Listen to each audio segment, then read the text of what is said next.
अख्ख्या खानदारीत मला नाही का उदाहरण द्यायचं ह्याचं. बाबा मुलगा असो तो प्रसाद सारखा, आणि आमच्या मुलाला काय करायचं तर लव्ह मॅरेज. बघू नको, अरे एवढं चांगलं स्थळ आणलं होतं त्या मुलीचं, ते पण रिजेक्ट केलं ह्याने. का तर इथं डाळ शिजत होती काय तुमची? माझा तर मुलगा नाहीये भाऊ, माझा तर मुलगा अजिबात नाहीये. काल आलेल्या मुलीसाठी आमच्यासोबत भांडतोय.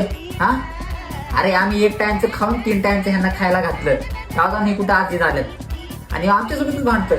वा काय आजकाल हे सगळं नॉर्मल आहे? सांग तुला नॉर्मल नक्की. आणि इंस्टाग्रामवरच काम केलं असणार म्हणून तर रात्रभर मोबाईल मध्ये पडिका असायचा नेहमी. अरे आपल्या घरात लव्ह मॅरेज करणं तर लांब, विचार करणं मी पाप आहे. रमा सांग यांना, मी तुला न बघतो तुझ्यासोबत लग्न केलं का नाही?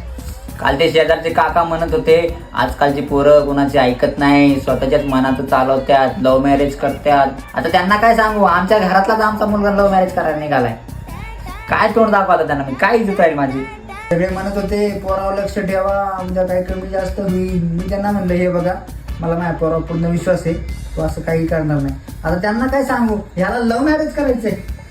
माहित नाही त्या पोरीने ह्याच्यावर काय जादू केली, सारखं तिथंच गुणगान गातोय, ती अशी ती तशी.